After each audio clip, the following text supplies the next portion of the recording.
Guys, this is Pete with CrunchTimeCoaching.com. Absolutely crazy. We're going to go over Roger Federer versus Stan Wawrinka in a match analysis. And it is just incredible to think about that now Roger Federer, if you don't know, if you're just waking up or you're just looking to see the results, Roger Federer has defeated Stan Wawrinka in 5 sets. How did he do this? It is just like Patrick, or I think John McEnroe, I think it was John McEnroe said, it is literally like going back to the future. It's like, are we in the early 2000s? Before we get into the match, I want to congratulate Venus and Serena Williams. Now they're going to play in the finals again. And now we could potentially have a Roger Federer versus Rafa Nadal final in 2017. This is crazy. It almost seems like there's match fixing or something going on. I shouldn't put that out there because I don't think there is. So I don't want any conspiracy theories going, but it is totally bizarre that I don't think anyone would have predicted that these would be the finals. If you would say, okay, the 2 finals are going to be the Williams sisters and then Roger and Rafa in the finals of the 2017. I mean, who would have said that, especially Roger coming off a 6-month injury, and Rafa, has had a very tough time in the last couple of years getting deep in the majors. And it is just incredible. It's really, really exciting to think about. So let's get into, how did Roger win today's match? I said the other day that if Roger was going to win, I thought Stan was going to win, to be honest. I thought he just, he's been the hotter player over the last couple of years as far as when he gets to the Grand Slam towards the finals. He has delivered. And I thought he had more firepower. The rallies were able to get extended. But if Roger could keep the rallies short, if he could win points early, then he had a chance to win. And Roger came out of the blocks. It was tight the whole first set, but he did get a break early on, and he was able to then hold on and win a very tight first set. The second set, Stan just did not look like he was in rhythm today, and Roger was able to get in front of the points early, and it wasn't the prettiest match, okay? This was more about a very drama-filled match, lots of twists and turns, almost like a soap opera, if you will, to where Roger then was able to kind of cruise in the second set. Stan goes off the court for an injury timeout on his knee, comes back, doesn't look sharp, everything looks normal, and then all of a sudden he gets a little hot and the wheels kind of fall off for Roger. The fourth set was tight. It was 6-4, but Roger after the match said that he was actually tight. He was very nervous. So then the fifth set really came down to a couple things: is who was going to kind of keep it together, where experience and being a champion and being a legend, Roger was just able to handle himself mentally better than Stan.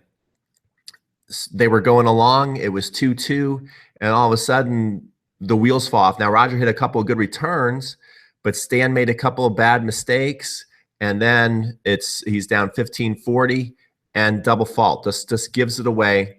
And to Roger's credit, what he was able to do, which was so important, is he was able to finish the point strong and early. He did not allow in the last set, once Roger got ahead, the thing that was very interesting, very key, is Roger would not allow the points to go long, and Stan wasn't really able to fight very hard to get into the points. I don't know if he just completely ran out of gas or if Roger was hitting the shots that good, but Stan was not able to defend any of Roger's first couple of shots and get into a rally, and those points were over quickly. As stressful as a situation as it was for Roger to get into the finals after all this time and know that he might be playing Roger Federer, Stan kept it relatively stress-free for Fed fans in that fifth set. You weren't really on the edge of your seat. I mean, Mirka was, which was really cool. That was another thing. It was really cool to see, how much she's traveled around the world, how long she supported him, and how into it. She knew how important it was for Roger to win this match today. But thank goodness for Fed fans, which I'm a huge Fed fan, that the points were over early. We didn't have to go through any deuce ad drama. Roger was able to come out of that fifth set with a 6-3 victory. And the interesting thing about it was Roger wins that match. You know how just overjoyed he must be to be in the final. And it looked more like relief and a big sign of respect for Stan. He did not do any excessive celebration. Not that that's Roger's style anyway, but when he's won some big matches, he certainly, like when he won his last couple of matches, you could see how much it's meant. He's jumped up and down. You could see him screaming a little bit out of his mouth. You could see like he's very excited. He wins against Stan, and he just raised his arms, but it was very like respectful. Even after he shook hands, he didn't go back on the court and like run around. He just kind of went out there, raised his hands, thanked the crowd. Big sign of respect for Stan, not to really gloat because he knows how much that must have hurt Stan and how emotional it is when you're playing your friends. So he was very respectful, even though it was a huge moment for him, one of the biggest moments in his career, maybe one he didn't ever really truly know if he'd get to have again. And so it's so exciting. And I guess now, because after the fourth set, Roger actually called an injury timeout. And he said to Jim Courier, who Jim Courier wanted to know specifically what was wrong with him, Roger said, well, when you have to go off court to get work done in your legs, it's usually, higher up the leg. So I guess maybe he's got a groin injury. And he said that he has been feeling this since the first week of the tournament, which to me seems kind of weird because he's been moving so well. That might be something you guys want to comment on. Do you think Roger, not that we want to accuse Roger of gamesmanship, but do you think maybe he just wanted to slow the momentum down a little bit because, Stan did get an injury timeout after Roger was up 2 sets, and then, Roger called that. And I think there was probably something bothering Roger, but I think he also said, let me slow this down a little bit. I don't want this to get away from me. He was facing break points in the fifth set as well. So once he was able to fight off those break points, then the match just totally swung his way, and he was able to walk away with a victory.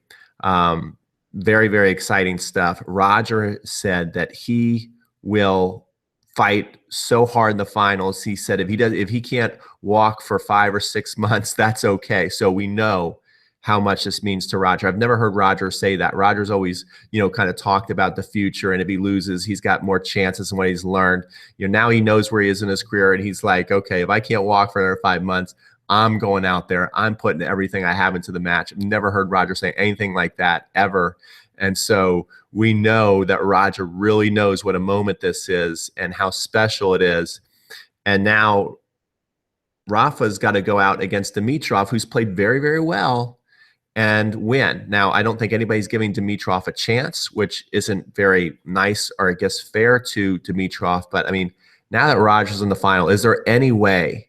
I want you guys to comment below. Does this make things easier or harder on Rafa? But I mean, I think Rafa is such a strong personality that, there's just no way he's going to figure out a way to get to the final and play Roger. It's just like, I cannot see Dimitrov winning. If he did win, can you imagine how the tennis world is going to react to this? They're going to feel so gypped, so let down. But I would be happy for Dimitrov because he's such a great talent. It is like watching, Federer. He plays a lot like Federer, which again could be really, really good practice for Rafa if he's able to get through. So my question is, the big question of the day is Rafa going to deliver? Is he going to get to the finals and play Roger? And who is going to win this match? I have said that I think, when it gets to a big match and it's in a Grand Slam, it seems like Rafa's got Roger's number. But the thing that Roger does have going for him is over the last couple of years, even though Roger has not won a major, he's been very, very close. So he knows more than Rafa lately in the last couple of years what it feels like to be there on final day. He's had some very good matches against Djokovic. And, so Roger's had his chances to win and hasn't come through, but he's used to being in that final. But I mean, both these guys have played so many finals, even though it's been a while for Rafa. I think they're just going to fall back into their old self. And who does that favor? Is this going to be another one where Rafa just shows that he's just a little stronger under pressure, can make the points last longer?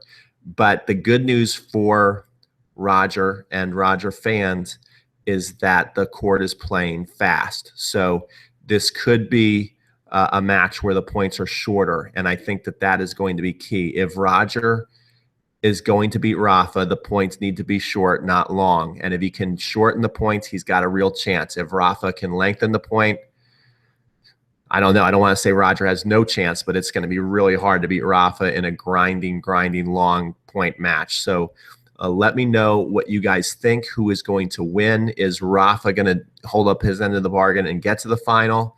And it is so exciting. Let's also put in our comments below on who do you think is going to win between Venus and Serena.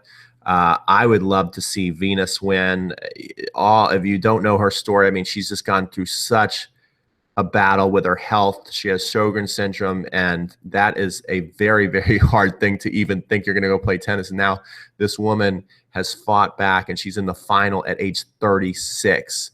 This is the oldest final in history of tennis on the women's side, a combined age of 71, the two of them, and sisters. It's just, like I said, this is just a really bizarre start to 2017, but it could not be any better for tennis fans, right? I mean, this is a real shot in the arm for our game.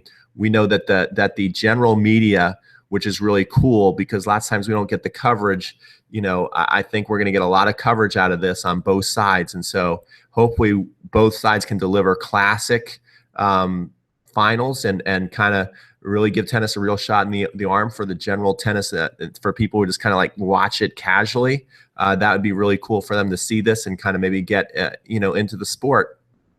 Now, I want to thank you for watching this video. I am an online instructor. My name of my site is crunchtimecoaching.com. And if you like Roger Federer and you want to play a little like him, I actually have 3 of his big go-to plays he's used over his career to win points relatively easy. Roger is famous for being able to put winning points together very quickly. So I have 3 go-to plays he likes to use. So if you want to find out what they are when this video is over, it becomes basically a regular video on YouTube, and I will post it up there. So if you're not seeing it live, I'm going to post it up there when it comes back, so you can come back in like 20 minutes and it'll be there. Also, I would love it if you would like this video. If you're a tennis fan and you've enjoyed this Australian Open, give this video a like, comment below, and if you don't want to miss any of my future videos on tennis instruction and more, subscribe to my channel. Thanks so much for watching, and this is just a great day for tennis.